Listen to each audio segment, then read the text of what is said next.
Hello बच्चों, math वाला 0.2 में आप सभी लोगों का स्वागत है। तो हम आपको बायोलॉजी पढ़ाएंगे। बायोलॉजी में आज वन शॉट है, जीव जनन कैसे करते हैं, हाउ डू ऑर्गेनिज्म रिप्रोड्यूस। ठीक, तो इसमें हम लोग इस चैप्टर का वन शॉट देखेंगे। इसमें सबसे पहले देखिए एक वर्ड आया कि जनन। जनन किसे कहते हैं, इसी से शुरू करेंगे। तो जीवों में जनन, तो जीवों में जनन में इसमें हम लोग ये जानना है सबसे पहले कि जीव क्या है। जीव क्या है? तो जीव का मतलब याद रखिएगा, ऐसे जिनमें जान हो अर्थात सजीव हो। जैसे जान या सजीव होने का क्या पहचान होता है कि वो वृद्धि करे, श्वसन करे, जनन करे।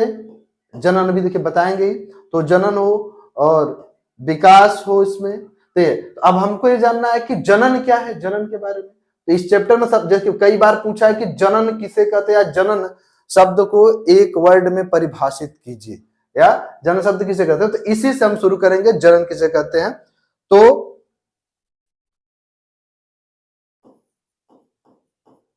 जनन को इंग्लिश में कहते हैं रिप्रोडक्शन।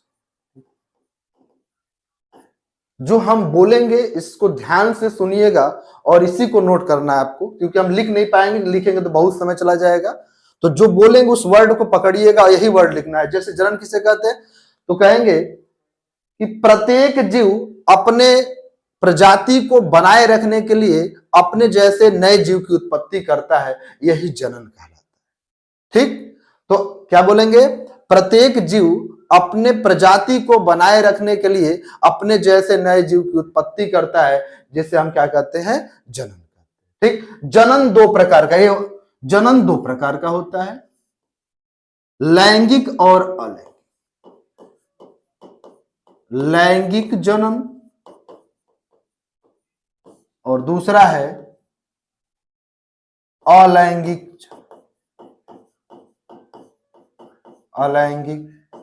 जनन।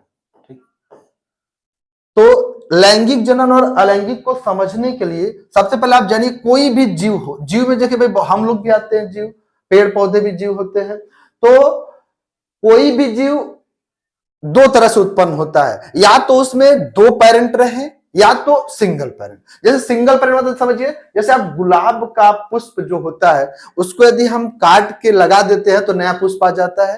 ठीक है, तो एक ये हुआ। दूसरा तरीका होता है, जैसे दो पेरेंट मिले, जैसे पेरेंट्स यानी कि पिता माता मिले तब नया बच्चा, तो वो आपका दो तरह से जीव पैदा होंगे, या तो सिंगल एक ही पेरेंट रहेगा या दो पेरेंट रहेगा।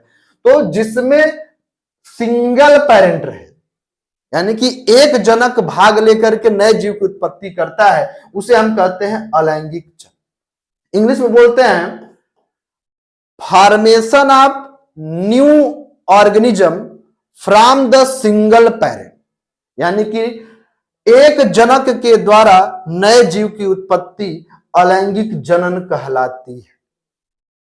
और जब नए जीव की उत्पत्ति हो और उसमें दो जनक भाग ले तो उसे हम कहेंगे लैंगिक जनन।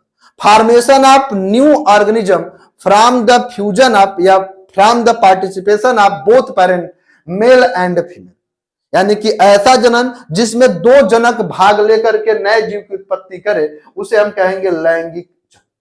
तो देखिए भाई, हमने जनन बता दिया किसे कहते हैं, लैंगिक जनन किसे कहते हैं और अलैंगिक। तो इसमें याद क्या रखेंगे आप लोग, लैंगिक जनन में बोथ पेरेंट क्या रहेंगे आपके,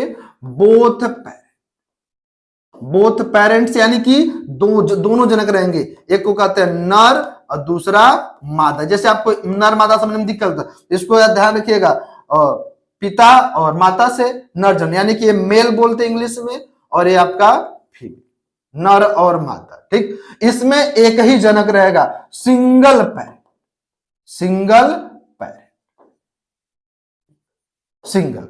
तो जनन क्या होता है एक बार फिर से बताते हैं कि प्रत्येक जीव अपने प्रजाति को बनाए रखने के लिए अपने जैसे नए जीव की उत्पत्ति करता है, जिसे जनन कहते हैं। और अलैंगिक जनन क्या होता है? जब कोई नया जीव एक जनक के द्वारा उत्पन्न होता है तो उसे अलैंगिक जनन, और जब कोई जीव दो जनक के द्वारा उत्पन्न होता है तो उसे लैंगिक जनन कहते हैं। ठीक, तो अब आपको ये तो जनन लैंगिक अलैंगिक हो गया। आपसे अलैंगिक जनन के प्रकार से हर साल एक क्वेश्चन आना ही तय होता है इसके प्रकार से। तो अब हम आगे अलैंगिक जनन के प्रकार पढ़ेंगे। तो अलैंगिक जनन के प्रकार, अलैंगिक जनन के प्रकार। और अलैंगिक जनन आप लोग बहुत अच्छे से बताएं जिसमें एक जनक हो, सिंगल पेरेंट। अलैंगिक जनन को प्रकार इंग्लिश में कहते हैं टाइप्स ऑफ एसेक्सुअल रिप्रोडक्शन। अलैंगिक जनन के कुल 6 प्रकार आपको पढ़ने हैं। टोटल 6 टाइप्स है इसके, जिसमें पहला आपका है फिजन, फिजन जिसको कहते हैं भाई विखंडन। दूसरा आपका है खंडन, फ्रैगमेंटेशन। तीसरा आपका है बडिंग यानी कि मुकुलन। चौथे नंबर पे है आपका रीजनरेशन, इंग्लिश में कहेंगे पुनरुद्ध भवन, हिंदी में नाम इसका है पुनरुद्ध भवन। पांचवें नंबर पे आपका है बीजाणु जनन जिसको कहते हैं स्पोर फॉर्मेशन, इसको कहते हैं बीजाणु जनन। और लास्ट आपका है कायिक प्रवर्धन जिसको इंग्लिश में कहते हैं वेजिटेटिव प्रोपेगेशन, हिंदी में इसका नाम है कायिक प्रवर्धन या कायिक प्रजनन। कायिक प्रवर्धन या कायिक प्रजनन दोनों नाम होता है। तो ये 6 प्रकार। इसमें हर बार आपका एक क्वेश्चन हर साल पूछा गया भाई कि विखंडन या पुनरुद्ध भवन या खंडन, किसी एक के बारे में पूछा गया कि विखंडन किसे कहते हैं, एक उदाहरण दीजिए, या खंडन किसे कहते हैं, या देता है मुकुलन को उदाहरण सहित समझाइए। ठीक, तो हम बोलेंगे जो इसको पकड़िएगा, आपको पीडीएफ इसका नोट्स मिल जाएगा, या फिर जो बोलते हैं उसको ध्यान रखिएगा। इसी को आप रोक के लिख लेंगे बहुत अच्छा रहेगा, आप लिख लेंगे तो बहुत अच्छा रहेगा। सुनिए ध्यान से एकदम। विखंडन सबसे इंपॉर्टेंट बात देखिए, हमने आपको लैंगिक जनन किसे कहते हैं, अलैंगिक जनन, लैंगिक। तो अलैंगिक, इस पूरे के पूरे में आपको एक ही बात ध्यान रखना है। क्या ध्यान रखना है आपको कि सब में क्या होंगे भाई, सिंगल पेरेंट, यानी कि इसमें नर मादा नहीं होगा, या तो खाली नर होगा या तो खाली मादा। इस सब में याद है क्या रखना आपको कि सिंगल पेरेंट यानी एक ही जनक रहेगा, चाहे नर या मादा, दोनों में से कोई एक रहेगा, नर या मादा। चलिए एक एक देखते हैं। तो विखंडन किसे कहते हैं, सिंगल पेरेंट रहेगा, याद रखिए सिंगल पेरेंट। तो विखंडन किसे कहेंगे भाई, तो विखंडन देखिए आइए, विखंडन, ठीक, विखंडन, फिजन,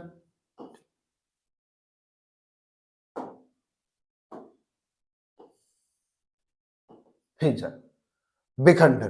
तो एक किस आपसे पूछ सकता है विखंडन किस प्रकार का जनन है, लैंगिक या अलैंगिक, तो आप कहेंगे अलैंगिक। अलैंगिक है तो इसमें पक्का ये बात सही है कि इसमें एक ही जनक होगा, चाहे नर हो चाहे मादा। तो इसकी परिभाषा करते हैं, क्या देते हैं भाई कि ऐसा अलैंगिक जनन जिसमें मातृ कोशिका से पुत्री कोशिका का निर्माण होता है उसे हम विखंडन कहते हैं। मातृ कोशिका से पुत्री कोशिका कहते हैं क्या,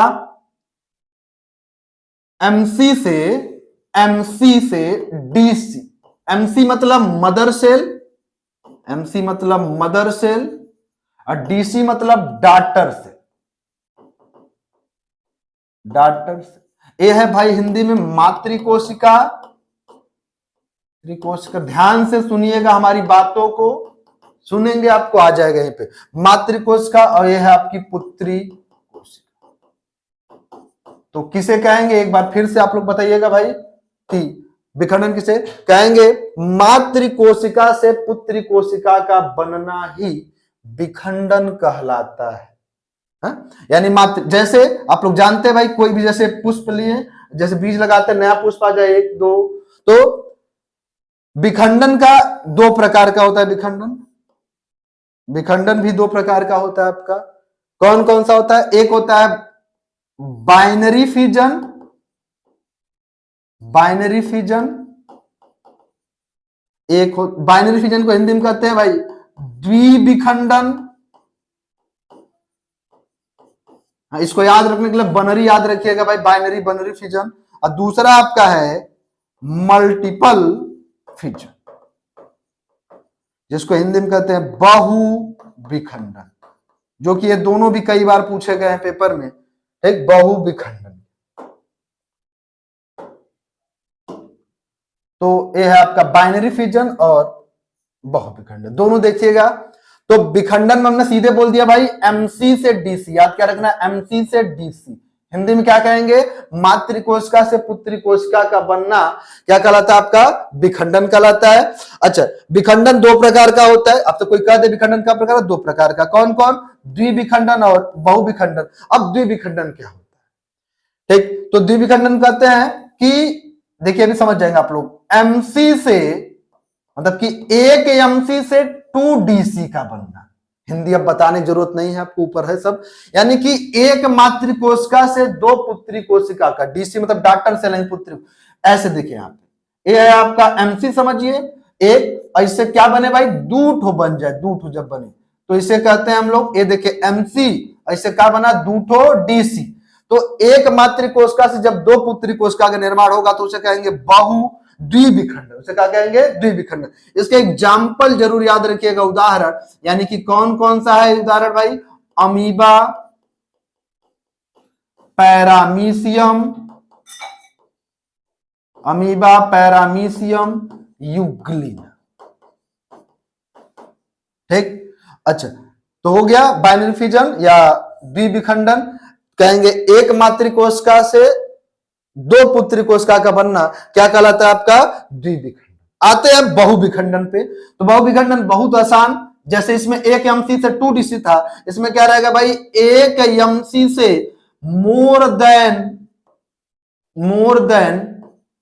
2DC। यानी कि जब एक मातृकोशिका से 2 या 2 से अधिक पुत्री कोशिका का निर्माण होगा तो उसे हम कहेंगे बहुविखंडन। यानी कि इंग्लिश में अगर बोले तो कहेंगे formation of more than 2 daughter cell from the single mother cell is known as multiple fission.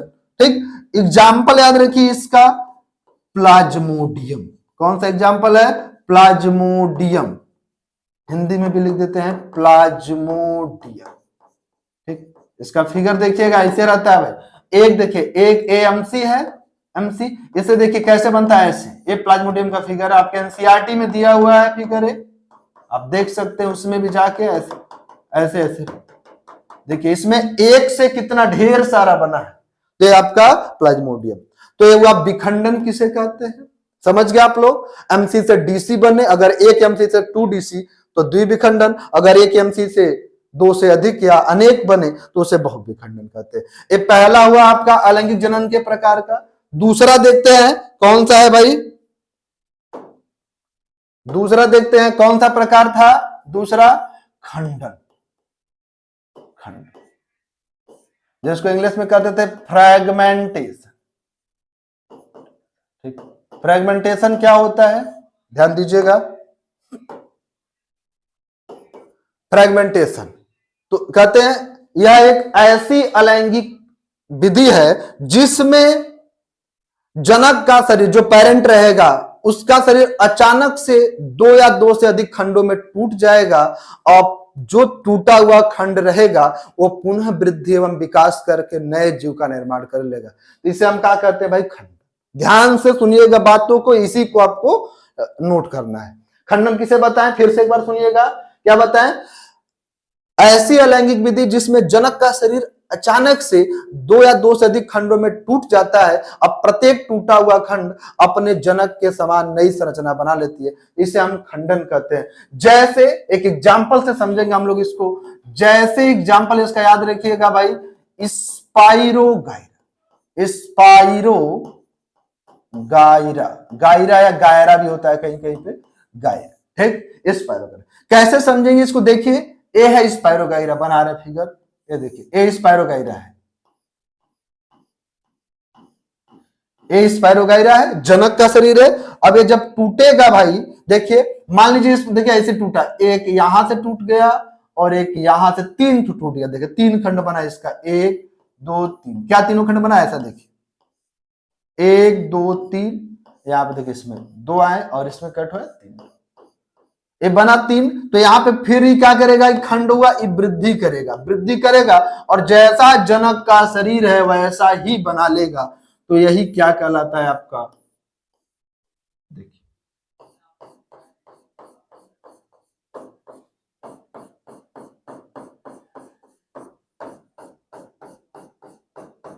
ये है आपका नया या न्यू, नया स्पाइरो गायरा, ये है। ठीक, तो खंडन समझ गए होंगे आप लोग। स्पाइरो गायरा एग्जाम्पल, ये देखिए जनक था या नया स्पाइरो गायरा बना। ठीक, चलिए आते हैं तीसरे नंबर पे। कौन सा प्रकार का था आपका भाई? उसको मुकुलन कहते हैं। तीसरा नंबर मुकुलन, मुकुलन इंग्लिश में नाम है इसका बर्डिंग। क्या होता है मुकुलन? इसमें यह भी एक प्रकार की अलैंगिक विधि है, मतलब एक ही जनक होगा। इसमें हम लोग क्या करते हैं कि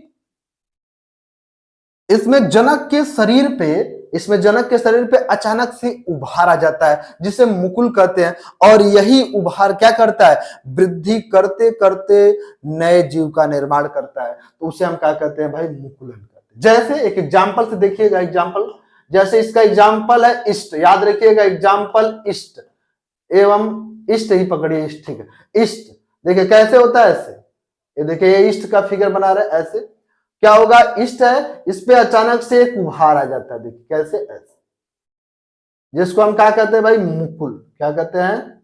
मुकुल। ठीक, हिंदी इंग्लिश में कहेंगे बट। अब यही उभार क्या करेगा? धीरे धीरे वृद्धि करता है।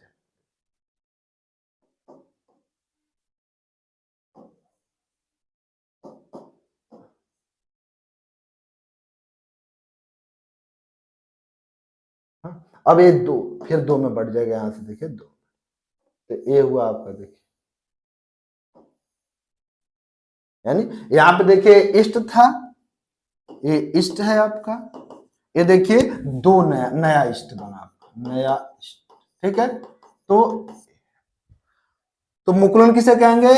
ऐसी अलैंगिक विधि जिसमें जनक के शरीर के ऊपर एक उभार आ जाता है, जिसे मुकुल कहते हैं। और यही मुकुल धीरे धीरे वृद्धि करके अपने जनक के समान नई संरचना बना लेती है। तो यह विधि क्या कहलाती है? मुकुलन कहलाती है। अगले नंबर पे चलते हैं, चौरुद्ध भवन। कौन सा है भाई? पुनरुद्ध भवन, जिसको कहते हैं रीजनरेशन। इसके बारे में देखते हैं, रीजनरेशन क्या होता है। रीजनरेशन में ऐसी अलैंगिक विधि है जिसमें यदि जनक यानी जो पेरेंट होगा, यदि उसके शरीर को दो या दो से अधिक खंड या भागों में काटा जाए, बांटा जाए, तो पुनः जो खंड या बटा हुआ भाग रहेगा वो वृद्धि एवं विकास करके अपने जनक के समान नई संरचना बना लेगी। उसे हम कहते हैं पुनरुद्ध भवन। ठीक, कहेंगे ऐसी अलैंगिक विधि जिसमें जनक के शरीर को दो या दो से अधिक खंडों में काटा जाए, तो वह पुनः वृद्धि एवं विकास करके अपने जनक के समान संरचना बना ले, उसे कहते हैं पुनरुद्ध भवन। जैसे याद रखिएगा भाई एग्जाम्पल, जैसे एग्जाम्पल याद रखिएगा, प्लेनेरिया,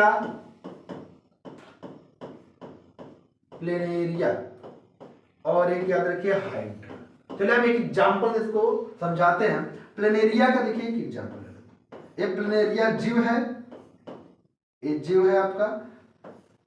ठीक, यदि हम इसके शरीर को दो या दो से अधिक खंडों में काटे या बांटे, तो देखिए मान लीजिए हम यहाँ से 3 भाग में काट दे रहे हैं, देखिए ऐसे, तो ए आपका एक खंड कटा हुआ मिला, ये दूसरा वाला हो गया और ये तीसरा। तो अब ये क्या करेगा, जो खंड कटा हुआ है वो पुनः जैसा जनक का शरीर था यानी प्लेनेरिया है, इसी तरह से नया प्लेनेरिया बन जाएगा, और यही आपका कहलाता है पुनरुद्भव। हमने बताया कि काटेंगे तो जो भाग कटा हुआ होगा वो पुनः वृद्धि और विकास करके नया बना लेगा। तो ये देखिए नया बना।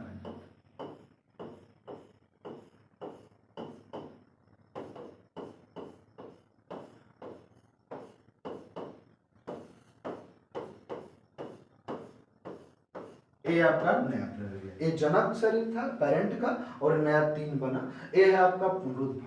ठीक है, अगला चलते हैं। 5वें नंबर पे कौन सा था आपका, 5वें नंबर पे था बीजाणुजर, स्पोर फार्मिंग। चलिए इंग्लिश में तो एक बार लिखे हुए एक साथ सब बताए हैं। तो बीजाणु जनन किसे कहते हैं, बीजाणु जनन, इसमें बताया था, इसका एग्जाम्पल याद रखिएगा भाई, राइजोपस का पौधा होता है। किसका पौधा, राइजोपस का, राइजोपस का पौधा होता है। राइजोपस का पौधा चलिए बना देते हैं, मान लीजिए राइजोपस का पौधा समझ लीजिए। ठीक, राइजोपस के पौधे में क्या होता है, बीजाणु धानियां होती है। क्या होती है, बीजाणु धानियां होती है। और ये बीजाणु धानियां से, बीजाणु धानियां में क्या होते हैं भाई, बीजाणु होते हैं। इसमें क्या होते हैं, बीजाणु। ये बीजाणु जब जमीन पे गिरते हैं, जब जमीन पे बीजाणु गिरते हैं तो क्या होगा, नया पौधा बना लेते हैं, नया पौधा। देखिए बीजाणु आया, अंकुरित करेगा, फिर नया। तो यही ये जनन कौन सा कहलाता है आपका, बीजाणु जनन। फिर से एक बार सुनिएगा, ऐसा अलैंगिक जनन जिसमें राइजोपस के पौधे में बीजाणु धानियां होती हैं। बीजाणु धानियां के अंदर बीजाणु होते हैं। क्या है भाई, बीजाणु, ये बीजाणु होते हैं। और ये बीजाणु जब जमीन पे गिरते हैं तो जमीन से नमी, खाद्य पदार्थों को लेकर के अंकुरित करके नया पौधा बना लेते। तो देखिए जनक का शरीर यानी पेरेंट का शरीर था, इससे देखिए 2-3 अलग अलग। इसको समझने के लिए हमने एक एग्जांपल, जामुन का, जैसे जामुन का पेड़ देते हैं, जब जामुन का समय आता है, जब उसके बीज गिरते हैं तो वहां पे ढेर सारे जामुन हो जाते हैं। वही सेम कहानी इसमें होती है, बीजाणु जनन। और लास्ट कौन सा था अलैंगिक जनन का लास्ट प्रकार, कौन सा, कायिक प्रवर्धन। कौन सा था भाई, कायिक प्रवर्धन। इसको इंग्लिश में कहते हैं वेजिटेटिव प्रोपेगेशन, या इसका हिंदी में दूसरा नाम है कायिक प्रजनन। क्या होता है, तो ऐसा अलैंगिक जनन केवल पौधों में पाया जाता है। तो इसको कैसे परिभाषित, कैसे इसका पूछेगा परिभाषा देने के लिए या डिफिनेशन, तो कैसे कहेंगे, कहेंगे पौधों के कायिक भागों या कायिक अंगों से, पौधों के कायिक भागों या कायिक अंग। तो लिख देना भाई, पौधे के कायिक भाग या कायिक अंग, कायिक भाग या कायिक अंग, कायिक भाग या कायिक,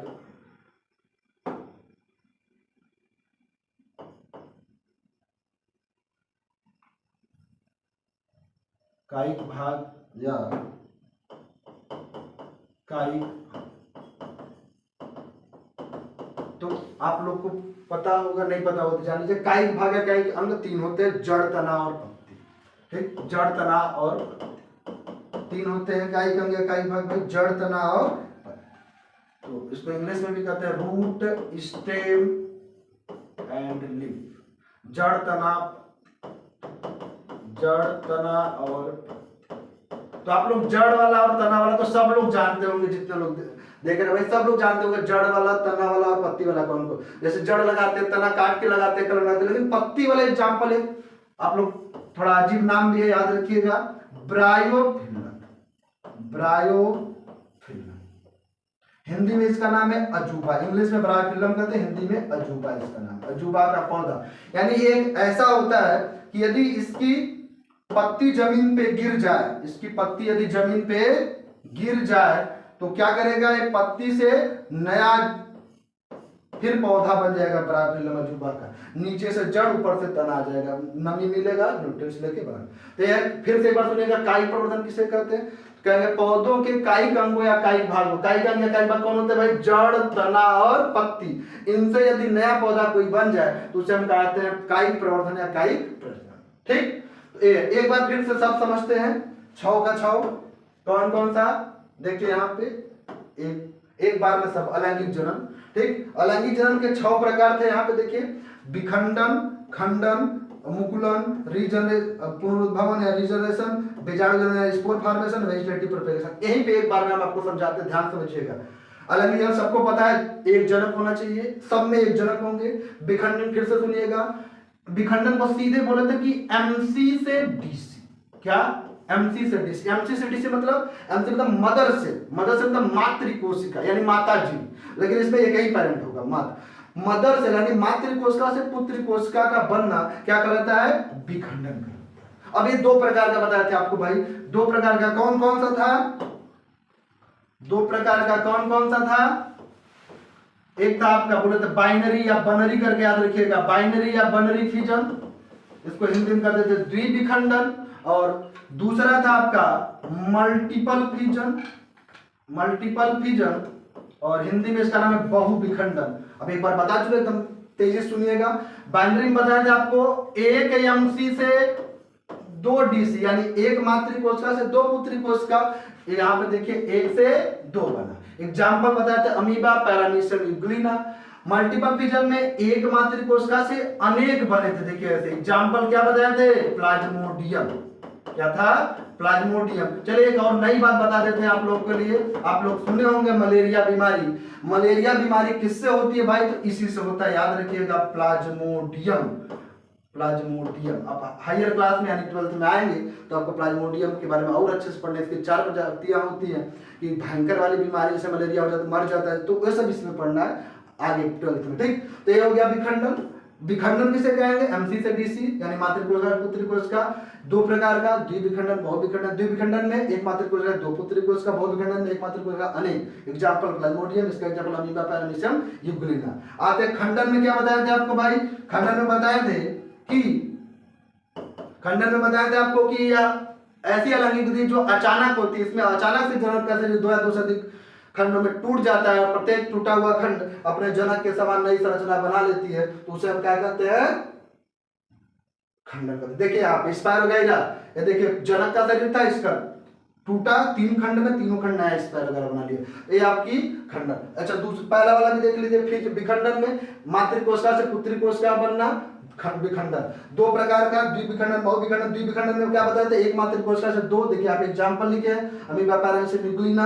और फिर यहाँ पे बहुविखंडन में क्या था आपका? एक मातृ कोशिका ढेर सारे। एग्जांपल यहाँ प्लाज्मोडियम। अब प्लाज्मोडियम में हमने एक बात आपको नया चीज बताया, उसको याद रखिए। कौन सी बीमारी होती है इससे? मलेरिया। ठीक है, चलिए आइए आगे देखते हैं। ठीक, तो ये हो गया आपका खंडन। अब मुकुलन में क्या बताए थे कि इसमें जनक के शरीर पे एक छोटा सा उभार आ जाता है, जिसे हम क्या कहते हैं? इष्ट एग्जाम्पल ये थे, उभारा जाता है, जिसे मुकुल कहते हैं। और यही मुकुल धीरे धीरे वृद्धि करते हुए जाता है और क्या करता है? अपने जनक के समान नई संरचना बना लेती है। ठीक है, जिसे हम क्या कहते थे? मुकुलन। इसका ऐसे एग्जाम्पल बताते ना, ईस्ट और हाइड्रा में कैसा था? ऐसा देखिए, अचानक उभारा है, एक बार वृद्धि करते करते नया ईस्ट बना लेता। पुनरुद्भवन में क्या बताते हैं कि इसमें कोई भी जीव रहे, जीव उसको अगर हम काटे या बांटे तो जितना भी कटा हुआ बटा हुआ भाग रहेगा वो पुनः क्या करेगा भाई? पुनः क्या करेगा?